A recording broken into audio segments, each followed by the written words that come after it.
भारत और नेपाल के कुछ तस्करों ने मिलकर जाली नोट बनाने और बनाकर नोट को खपाने का मशीन सीतामढ़ी में बैठा रखा था, जिसे सीतामढ़ी के एसपी मनोज कुमार तिवारी की अगुवाई में डीएसपी सोनल ने भांडाफोड़ करते हुए तमाम के तमाम 4 तस्करों को गिरफ्तार किया है और साथ ही बरामद की गई है जाली नोटें।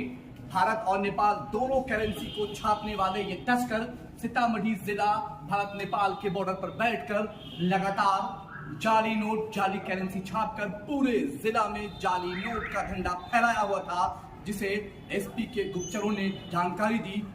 जैसे ही जाली नोट छापने की भनक बेलसन एसडीपीओ सोनल को लगती है, एसडीपीओ सोनल चुस्त दुरुस्त होकर अपने गुप्तचरों के साथ जाली नोट बनाने वाले इलाके परसोनी में टूट पड़ती हैं। वहां अपने गुप्तचर लगाती हैं, वहां अपनी भेदिये लगाती हैं, वहां अपना सीआईडी फिट करती हैं और तमाम तरह के सीआईडी गुप्तचरों ने जो रिपोर्ट दिया और जब डीएसपी सोनल की टीम वहां पहुंचती है, पुलिस को जो देखने को मिलता है, पुलिस की आंखें चकाचौंध हो जाती है, पुलिस भौचक के रह जाते हैं, क्योंकि वहां मौजूद था जाली नोट बनाने की मशीन, क्योंकि वहां मौजूद थे जाली नोट, वो भी सिर्फ इंडियन नहीं बल्कि नेपाली करेंसी, भारतीय करेंसी और भी कई तरह के मशीन, कई तरह के उपकरण और कई तरह के स्याही, कई तरह के कागजात। तो हो चुका है सीतामढ़ी के परसौनी में जाली नोट छापने के बड़े रैकेट का भांडाफोड़। सुनिए सीतामढ़ी एसपी मनोज तिवारी की रिपोर्ट।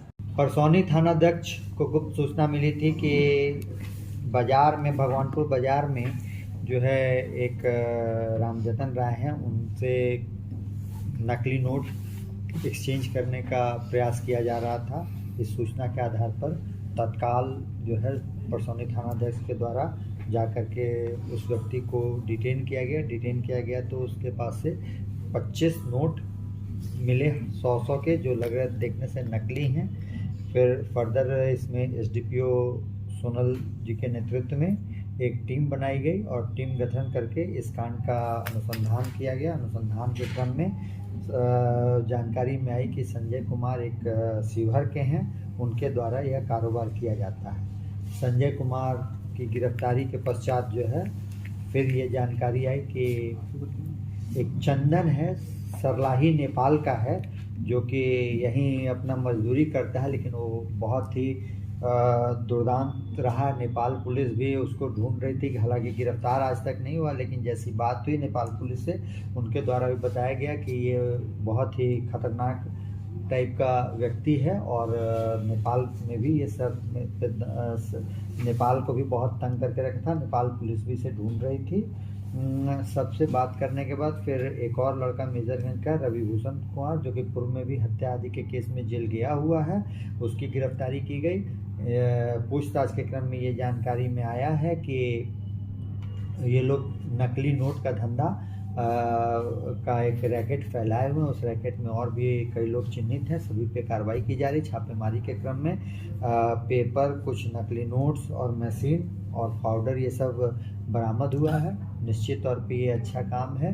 हम लोग और भी इसमें डिटेल्स जाने का प्रयास कर रहे हैं। छापने का काम कहाँ पे किया जा रहा है? ये शिवहर में हो रहा था। शिवहर में कहाँ पे सर? शिवहर में ग्राम है अगोसी छपरा, अशोगी छपरा, पूर्णिया थाना। हाँ, पूर्णिया थाना। इनके गिरोह में कितने लोग हैं, कहाँ से इन्होंने मशीन लिया है, ये सब और डिटेल में अब अनुसंधान का विषय है। अब हम लोग और इसमें फर्दर एक्ट कर रहे हैं, तो उसके बाद डिटेल्स है। और कितने लोग इसमें शामिल हो सकते हैं सर? इस ये पूरा एक रैकेट चलता है बॉर्डर, अलोंग द बॉर्डर ये लोग एक रैकेट चला रहे हैं। इसमें और भी डिटेल्स हम लोग गहराई से छानबीन कर रहे हैं। कई हम लोग को एविडेंसेस मिले हैं, उसमें कार्रवाई करने का प्लान। इसका कोई आंकड़ा पता लगा है कि पहले कितने जाली नोट ये लोग बाजार में शेयर कर चुके हैं? अभी तो कुछ वीडियोस देख रहे थे, तो उसमें कार्टून में सिर्फ इनके मोबाइल में वीडियो था, कार्टून में सिर्फ नकली नोट पूरा भरा हुआ था। लग रहा था कि करोड़ों में टाइप का नकली नोट है। में जो वीडियोस थे उसमें पूरा कार्टून में 100 के नकली नोट जैसा प्रतीत हो रहा था, वो रखे हुए थे। लोग के द्वारा भी पूछताछ के क्रम में बताया गया कि सर ये नकली नोट का ही कारोबार हो। तो मतलब सीतामढ़ी शहर में काफ़ी सारे नकली नोट बाजारों में हो सकते हैं। अब इस बिंदु पे अभी बहुत क्लियर नहीं बोल सकते। अब जैसा सामने आएगा अनुसंधान, उसके बाद ही बता पाएंगे। एक हाईटेक मशीन पकड़ा गया है, क्या ये भी हो सकता है कि इस इलाके में और भी मशीनें पहुंच चुकी होंगी जो इसके एजेंट होंगे? इसमें हम लोग बिल्कुल इस बिंदु पे हम लोग छानबीन कर रहे हैं और भी इसमें अग्रतर कार्रवाई की जाए। जो पेपर्स मिले हैं और ये जो कटिंग मिले ये सब कुछ पेपर्स हैं, इसमें आप देखेंगे तो साइड साइड में एकदम बिल्कुल नोट छपा हुआ सब कुछ यहाँ पे, जैसे देखिए ये नोट छपा हुआ ये सब है इसमें। इस तरह का मशीन क्या मतलब लाइसेंस पे मिलता है या बाजार में बिकता है? अब ये सब अपना टेक्निकल चीज़ है, इसको हम लोग आराम से डिस्कस करेंगे। जी संजय पूर्व मुखिया का पुत्र है। हाँ, पूर्व मुखिया का पुत्र है संजय सीवर का जो है ये बड़े पैमाने पे और भी कई लोगों के साथ मिलकर के इस कारोबार में संलिप्त है। संजय